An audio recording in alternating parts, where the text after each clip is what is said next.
So we have some injury news on an AEW star, a really bright AEW star, and that is absolute Ricky Starks, because it's been reported that Ricky Starks has actually suffered what on paper looks to be a very serious injury, in that he suffered a slightly fractured neck and could be out of action for at least between 3 to 4 months. Now, this one's a bit of an interesting story when it comes to the story behind his injury.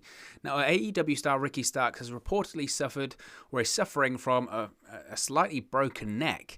Starks reportedly suffered the fractured neck during the April 21st Dynamite loss to Hangman Page. Now, this is according to Voices of Wrestling.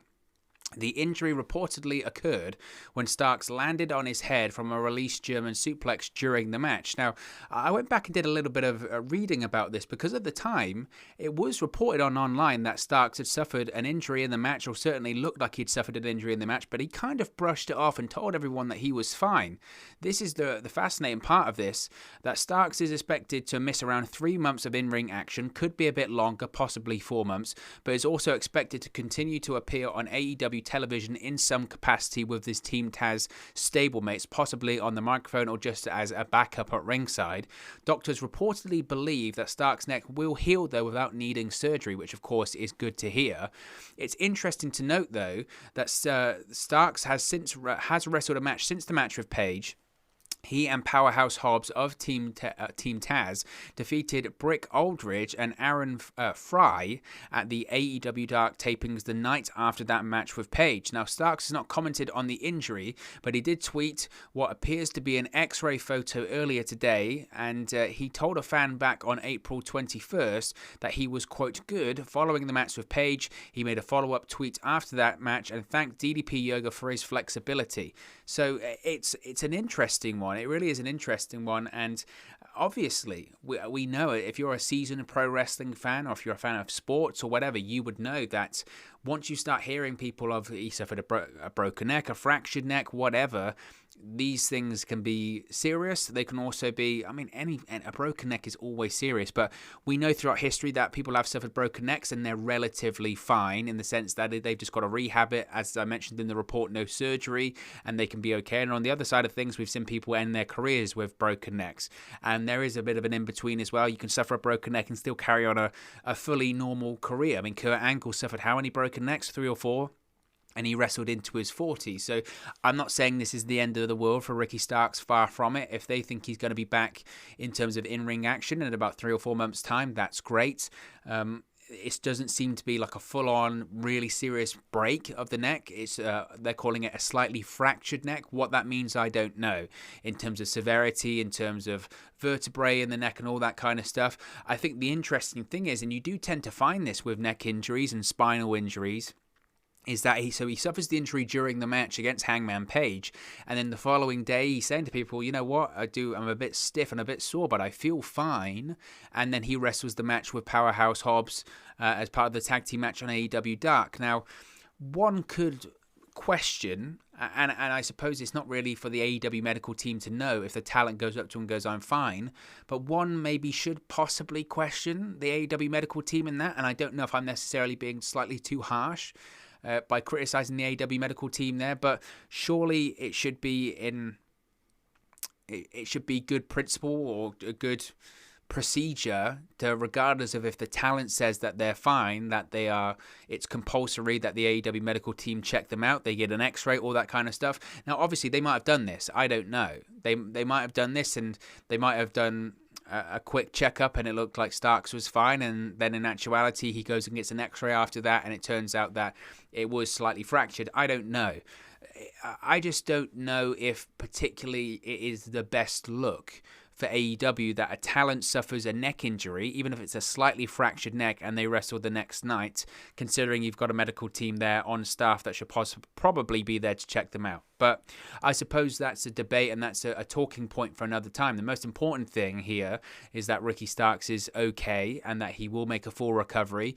He's a very, very young guy. He's an extremely talented pro wrestler. I think he's one of the talents in AEW that have a really big upside. Obviously, there have been comparisons made with him with The Rock in the past. I don't know about those comparisons, but I think people make those comparisons because Ricky Starks is pretty decent on the mic and he dresses in these fancy shirts, so they go, oh, he's just like The Rock. He doesn't need to be like Dwayne Johnson. He can just be Ricky Starks. He can be his own guy. But I'm a big fan. I am a big fan of Ricky Starks. I've been a big fan of his work going back to the NWA Power days. Of course, he was the NWA television champion after they resurrected that championship in the promotion. I was glad to see him go to AEW last year. I was even more glad to see that they have signed him up. And then once he started getting involved with Team Taz, really enjoyed the tag team match between when he tagged up with Brian Cage to face off against Darby Allin at Sting at Revolution, even though I wasn't completely sold on that match going into it with the Sting injuries and his history of neck injuries, ironically. But I really enjoyed that, and I think Ricky Starks absolutely has the possibility to be a TNT champion. Who knows, even later on in his career, maybe an AEW World Champion. But just whenever you hear anything when it comes to neck injuries or fractured necks or anything like that, you do obviously get concerned. But it looks like that hopefully he won't have to have surgery, which is an important thing. If you can rehab that without the surgery, that's important. And hopefully he looks like he's going to be back in the ring before the end of the year. So that's the most important thing there. So hopefully we wish him all the best and he has a quick recovery. I did want to talk about Jim Ross. Now, Jim Ross has weighed in, as he tends to do, about the controversy of the Blood and Guts main event last week with the Pinnacle and the Inner Circle. Notably, of course, the spot where MJF threw Chris Jericho off the top of the cage onto the stage at ringside, which obviously was just bits of cardboard on top of a crash mat, and got a lot of people talking that it didn't look good in the production and all that kind of stuff. Well, AEW commentator Jim Ross spoke on the latest episode of Grillin' JR about the match, saying he enjoyed it, but he thought in some places they could have done better. Ross also mentioned how well Tony Khan has done with AEW's creative and said that the company has started to have bigger production meetings backstage, which I think people would like to hear. This is what Ross had to say, quote, "I thought it was good. You know, you can always do something better, but I thought it was not a nice creative outing. When you have so many guys in the ring, it's always a crapshoot. No matter how good they are, no matter how talented they are, there's 10 agendas. Whether we want to admit that or not, there's 10 agendas when you have a 10-man tag. Everybody wants to get something in a match that should be laid out where everybody gets a slice of the pie. We've got some good creative. Tony Khan has done a nice job of keeping these stories dotted together, and we're having more production meetings as a group, which has been really helpful. We're like any young company. We're still growing and learning and trying to get better. I thought our last several weeks of creative have been good, and I'm glad the ratings are doing well. We appreciate everybody's support there." And to be honest, I wanted to talk about this story because I think it would probably settle some people down, I think, in the sense that the criticism, obviously, when it came to the Blood and Guts finish last week and particularly the Chris Jericho spot and the production side of things, is that I think universally everyone went, you know what, if that was shot properly, if they had done their due diligence on that spot, if they'd have come up with a way of shooting it so you didn't expose the business or you didn't expose the magic or anything like that, then I think a lot of people would have said that it would have been a fine finish and they wouldn't have had a problem with it. And I think all of this controversy would have largely been skirted if they shot it properly. And it goes back to the finish of AEW Revolution, doesn't it, with the Kenny Omega and the Jon Moxley and the Eddie Kingston and the exploding ring when it didn't explode and it was a damp squib and everyone just laughed at AEW, frankly. It's kind of the same principle here that everyone, I think, can agree that AEW does need to tighten up on the production side of things. Now, as Jim Ross mentioned, they are a young company, and sometimes you have to make mistakes to learn from them. You can try and be as proactive as possible, and you can try and see things that might happen in the future, and you can try and prevent things that might happen, and you can try and skirt issues and try and find resolutions to issues before they happen. But sometimes you have to learn from mistakes, and you have to make mistakes to grow and learn. They are a small company. They've got very experienced people in that company, but at the end of the day, they are still a young company, and they are still learning, and they are still growing from a production side of view, from a live event side of view, from just a television point of view. They are still growing, and they are still learning. My issue would be is that if AEW does another Blood and Guts match or another Blood and Guts event, or they do another kind of exploding barbed wire death match, all that kind of stuff, and they make the same mistakes. Once you start making the same mistakes over and over and over again, that's a problem because you're unwilling to learn from issues in the past. Once AEW starts doing that, then I think there's a point of concern, and you can really critique AEW and say, well, actually, you're really not learning from your mistakes. You really should be at this point. So I think it's interesting to hear Jim Ross say that actually they are having a lot more production meetings, bigger production meetings. I think that reflects nicely on the commentary as well. I know Jim Ross is actually one of those people that does like to prepare a lot, and sometimes, especially if you look at those really early AEW shows, not even the Dynamites, but the Double or Nothing events and all this kind of stuff, in certain instances, you could tell Jim Ross didn't know what was coming next because he hadn't been told in his ear, or some of the commentary was a bit slack because they weren't sure what was going to come next, or all that kind of stuff. That gets ironed out with production meetings. That gets ironed out with preparation. And don't get me wrong, I don't want to lose the live, raw nature to Dynamite. I think it's a good thing that AEW has in comparison to WWE, where the show does feel live and it does feel that raw energy, like anything can happen, and they don't want to lose that by over preparing.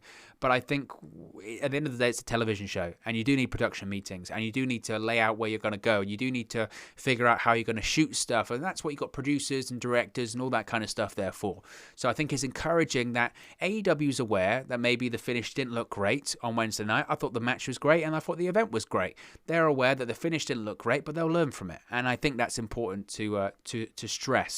Now, I do want to talk about comments that Matt Hardy made, because AEW star Matt Hardy has weighed into the debate about how profitable pro wrestling is in 2021. And Matt Hardy believes that people who think that professional wrestling is waning in popularity are clueless. Now, while responding to Dave Meltzer of the Wrestling Observer newsletter, who pointed out that Raw, AEW Dynamite, and SmackDown were all number one on either cable or network TV this past week in the 18 to 49 demographic, the key 18 to 49 demographic, Hardy tweeted that pro wrestling is still very healthy and extremely profitable. This is what Matt Hardy had to say, quote, "It's shocking how unaware people are of the TV landscape. TV-wise, wrestling is very healthy and extremely profitable, especially considering it literally survived a business-killing pandemic. There are 1,000 times more options on multiple competing platforms to watch in 2021. Now, of course, as I mentioned, Raw was number one last week in the Cable Top 150. AEW Dynamite was number one for the first time in the Cable Top 150, and SmackDown scored its second best audience for months and also was the number one show on network television in its time slot on Friday too. So is pro wrestling profitable? Of course it is, because you've got two companies, and there might be more, but you've certainly got two big companies in WWE and AEW that are profitable. WWE, despite the pandemic, are more profitable than ever because of their licensing deals, the likes of Peacock and the Saudi deal and all that kind of stuff. Despite the controversy that comes with it, WWE is still incredibly profitable. AEW was profitable in its first year because of the new deal and the new terms that they signed with Warner Media, and they are profitable to this day. This is kind of, and I always try and stress this when I talk about ratings in my videos, that pro wrestling ratings, of course, are down from what they used to be. But also television ratings are. Unless you are cable news or you are live sports like the NFL or the NBA or whatever, unless you're live sport or cable news, television ratings are down, and they continue to go down year on year on year on year on year, and they will continue to do so for the rest of time, because streaming like Netflix, Hulu, HBO Max, whatever, is on the rise, and people realize they don't need cable, they don't need network television, they can find it on the internet, they can stream it online, they can just DVR it, which of course the ratings don't factor in as well, they can follow it on social media. Television ratings will continue to decline. The reason that Monday Night Raw is 3 hours and has been 3 hours since 2012 is because the USA Network knows that pro wrestling is still a draw. Despite the ratings not being great on Monday nights, despite the viewership numbers not being great, as I mentioned, the rating, actually, they were number one on cable. They are, unless the NFL is on for Monday Night Football. But USA Network has realized for a long, long time that unless it's pro wrestling in that 10 to 11 time slot, they wouldn't have anything else on that network that would do a number like Raw does in that 10 to 11 time slot. For us as pro wrestling fans, we look at the numbers of the Raw show in the 10 p.m. to 11 p.m. time slot, and we go, man, that third hour just dies a death, and it barely has anyone watching it for a pro wrestling audience, and we say, look, that's terrible. But the USA Network know if we had original programming, if we had a USA original show or whatever in that time slot, it wouldn't do anywhere near the number that Monday Night Raw does. It wouldn't. So the idea that pro wrestling isn't profitable or pro wrestling isn't a draw in 2021 just isn't true. You could argue with the social media trends and the popularity on YouTube or anything like that, pro wrestling's still very popular, and still very profitable. Is it, say, as popular as it was in the late 90s? Now that's debatable. Arguably not. Arguably not in terms of mainstream popularity. I mean, at the time, you're talking numbers that were beating Monday Night Football, and you're talking just, if you were on top in the WWE or WCW at that time, you were a mainstream star. You really were a mainstream star. Is that the same today? Probably not. But in terms of being profitable, WWE, the last few years, they've had some of the most profitable years of their existence. And AEW, as I mentioned, for a young company to be profitable in its first year, irrespective of pro wrestling, just to be profitable in your first year, that's unbelievable. That's incredible. So the idea that people like to say that pro wrestling isn't profitable, it's a dying business, just isn't true. And the evidence is there by the amount of competitors that are out there right now. You've got thriving companies like WWE, like AEW, like Impact Wrestling, like Ring of Honor, like MLW, like New Japan Pro Wrestling. The list can go on and on of independents that, if prior to the pandemic, were also thriving as well. So it just goes to show that pro wrestling is still profitable today. There is money to be made. Popularity, is it as popular as it was, say, in the late 90s? I don't even know if that's a fair comparison anymore, to be honest. And it still does good numbers on TV. Lots of networks want pro wrestling because, again, it's not going to get you the number of a live sport or maybe cable news, but it's going to get you a decent number, better than some other numbers. And it's reliable, and it's 52 weeks of the year. It's content, and television networks, cable networks, they need content. That's all it's about nowadays, is they need content. Constant content and original programming. That's what pro wrestling provides, and that's what networks want. And finally, we have some interesting news when it comes to recent WWE tryouts. Now, obviously, we were just talking about WWE a second ago, but reportedly, AEW Dark talent attended recent WWE tryouts at the WWE Performance Center. Now, WWE held tryouts for female talent on May 6 and May 7 in Orlando, Florida, and AEW Dark talent such as Tessa Price, easy for me to say, Alex Garcia were both in attendance. This is according to Fightful Select, which of course is their Patreon service. Be sure to check that out. Independent wrestlers Ava Everett and Natalia Markanova were also at the tryouts. Now, Tessa Price has been wrestling since 2017 and worked for WWE previously. She faced Britt Baker in a dark match during the 2018 Mae Young Classic, and she also wrestled Lacey Evans in a squash match on an episode of NXT previously. Price has regularly featured on AEW Dark since November 2020 as an enhancement talent, facing the likes of Ryo Mizunami, Red Velvet, and Serena Deeb. Ava Everett made her debut back in 2018, and she's competed for the likes of Shine, CZW, and Beyond Wrestling. She is regularly featured on Limitless Wrestling shows in recent months. Alex Garcia has wrestled for AEW Dark and NWA Power in 2021 already, and she faced Hikaru Shida at AEW Holiday Bash in December. She previously attended a WWE tryout in 2019. This also wasn't Natalia Markanova's first WWE tryout, and she previously auditioned for the company in 2017. She started her career in Russia in 2009, and she spent the early years of her career in her home country. She has since branched out and has wrestled for the likes of Evolve and Progress in recent years. She is also the reigning Shine Nova champion. Now, according to PW Insider, many others were at the tryouts, and they were talents from outside of professional wrestling. I know people will look at this and they'll try and be like, see, AEW talent, they're going to WWE and all this kind of stuff. This isn't anything new. Ben Carr, obviously, was a regular on AEW Dark. He signed with WWE. Now he's on the NXT UK brand because it was easier for him. It was better for his family. You have to remember, essentially the purpose of AEW Dark, this wasn't initially the purpose, because once they were doing it in front of live crowds, it was essentially a second show for AEW. But now, during the pandemic, AEW Dark switched to essentially a tryout kind of situation for AEW. Obviously, they would get their own talent over that were contracted talent. Ricky Starks has had about 1 million matches on AEW Dark, but also it was an opportunity for AEW to look at talents that were yet to be signed to contracts and kind of build up some stars that hadn't been to WWE, or some independent stars, get a better look at them, because obviously independents haven't been running for the past 12 months. It's been difficult to find up and coming and new talent. So you had to create your own feeder system and your own version of an audition kind of show, and that's what AEW Dark has become, and lots of names have signed on to AEW after appearing on that show. I think the Acclaimed were on there a ton of times before they officially signed. Top Flight, all these kind of names appeared on AEW Dark before they were officially signed to AEW. So the idea that it's a big salacious story that an AEW Dark talent or people that have appeared on AEW Dark in the past are now on WWE or in tryouts for WWE, it's really, to be honest, a bit of a non-story, because those people that appear on that show, AEW Dark, they are unsigned.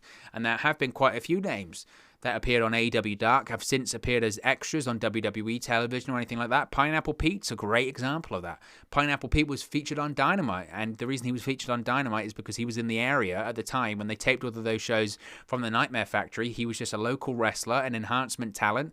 He was there for the show. Chris Jericho made something out of it on commentary, to the point that once they were back in Daly's place, Chris Jericho even had a match, and then he appeared on WWE programming later on that year. I think he was on Raw Underground, and he was in a vignette with Bianca Belair, all that kind of stuff, because he wasn't contracted, and AEW didn't make him an offer, and that was it. That's just how pro wrestling works. So I don't know if it's necessarily a massive story by any stretch of the imagination, but it's just interesting to know that you could see some familiar faces maybe being signed to NXT soon.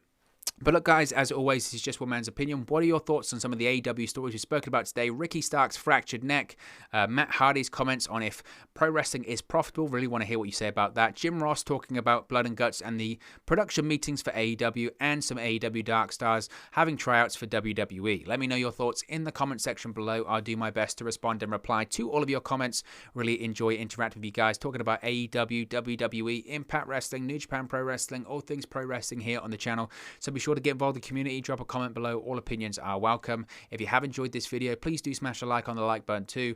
Really does help us out here on YouTube, go up the rankings and get into people's recommendation feeds if they haven't seen our videos previously. But most importantly, if you haven't already, please do subscribe to Wrestle News 365. You can do that by clicking the bottom right hand corner of the screen right now, or if you wait a few seconds, there'll be a subscribe button at the end of this video along with another video for you to watch.